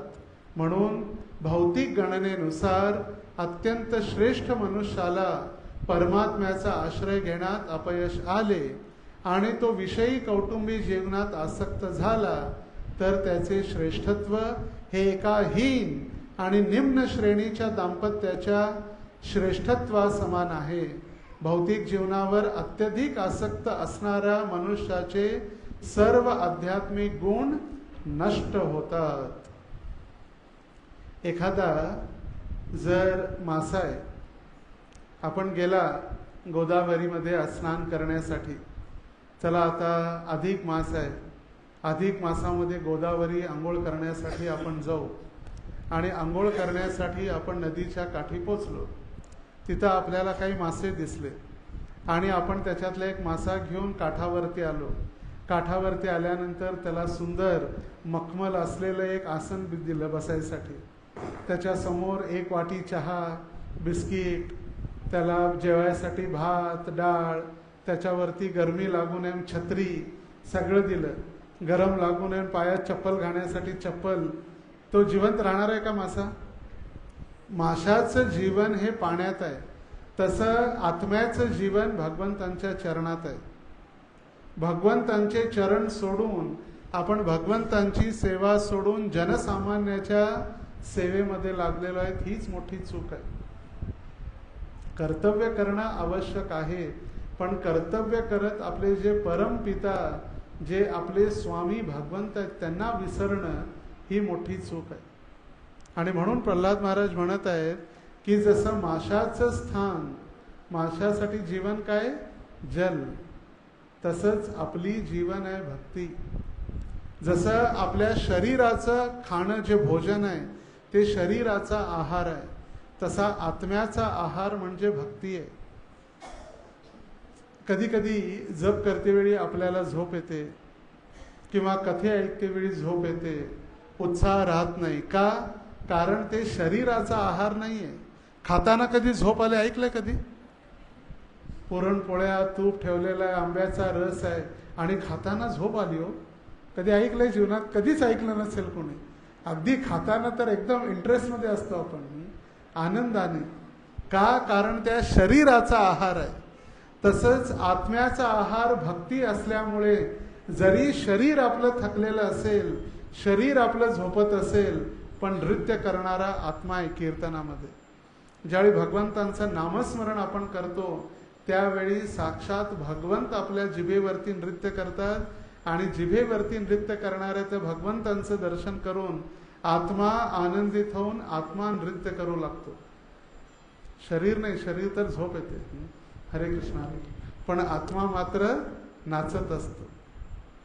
शिल प्रभुपादाने विचारलं, प्रभुपाद आम्ही कधी कधी मायेमध्ये जातो. प्रभुपाद म्हटले कधी कधी नाही, तुम्ही कायम मायेमध्ये असता, कधी कधी कृष्ण भावनेत येता. You are always in maya but sometimes you are in Krishna consciousness. आपल्याला वाटतं आम्ही कृष्ण भक्त आहे किंवा कृष्ण भावनेमध्ये आलो, आम्हाला माया स्पर्श करणार नाही. हो, ती स्पर्श करणार नाही म्हणणंच आपण मायेमध्ये आहे. माया तो हमें छू भी नहीं सकती. कोण बघणार आहे? कोण बघणार आहे हे म्हणणं म्हणजेच माया आहे.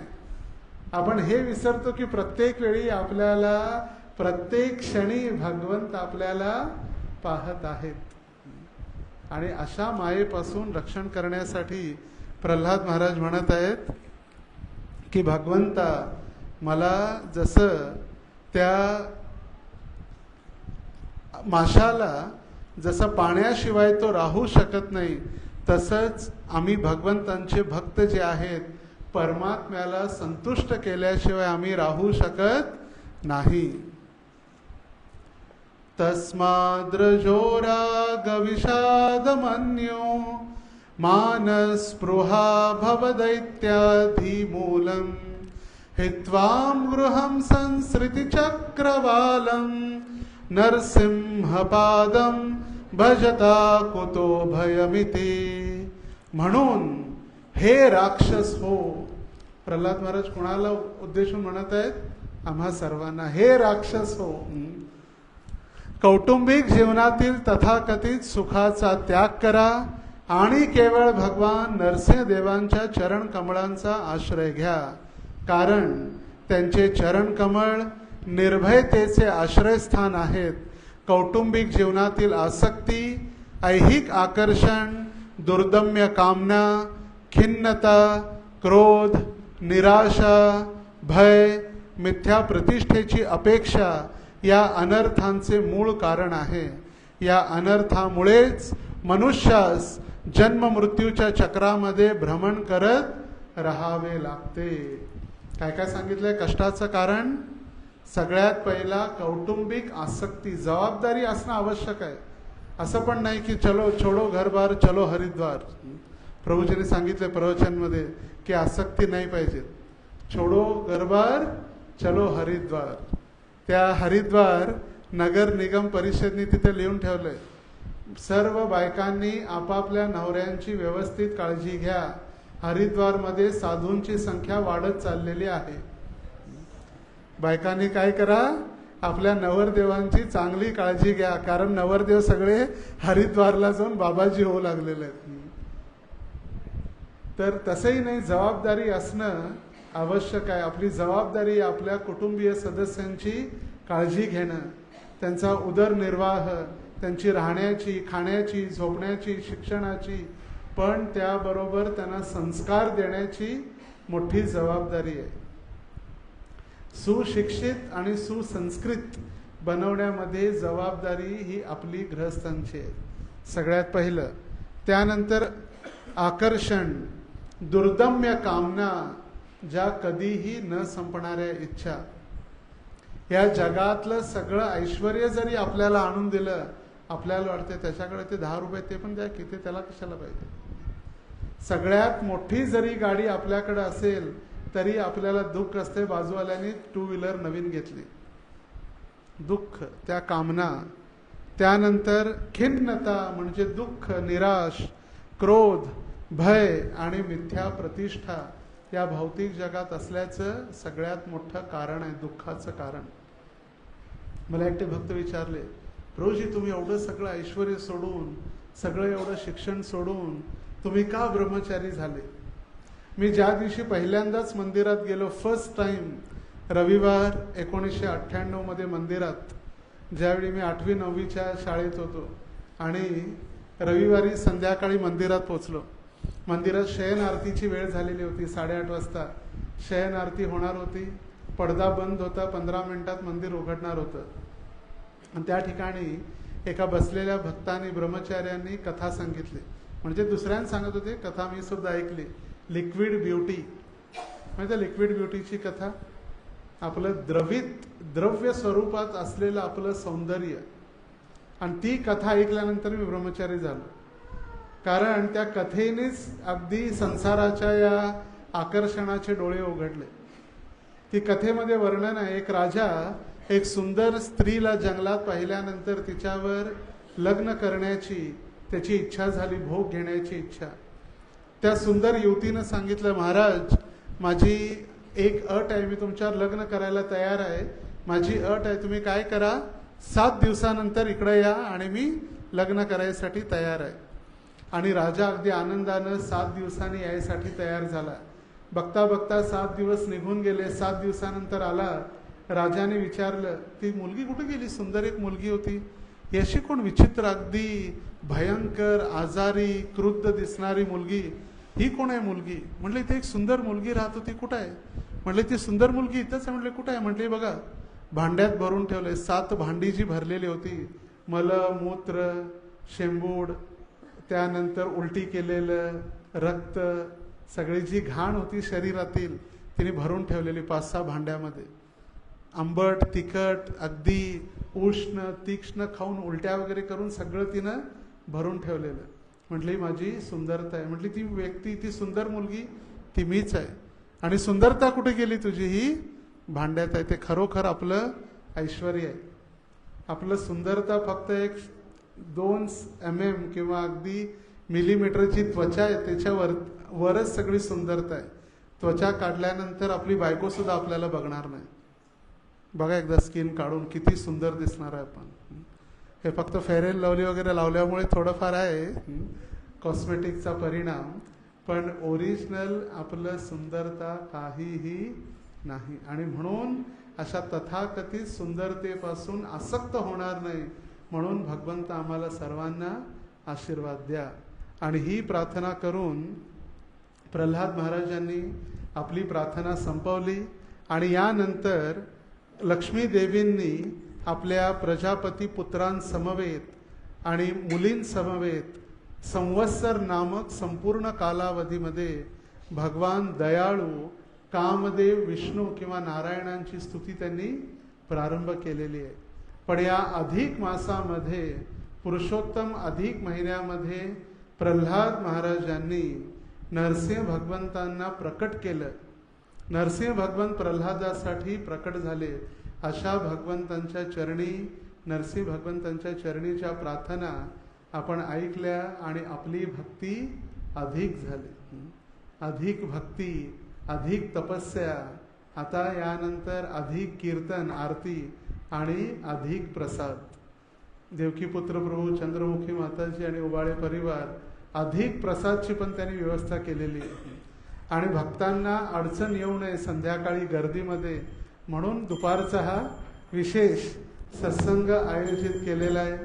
तर त्यांचंही मंदिराच्या वतीनं आपण एक वेळा हरे कृष्ण महामंत्र म्हणून धन्यवाद देऊ. हरे कृष्णा कृष्णा कृष्णा हरे हरे, हरे राम राम राम हरे हरे. आता काही सूचना होतील आणि सूचना झाल्यानंतरच भगवंतांची आरती प्रारंभ होईल. श्रील प्रभुपाद की जय.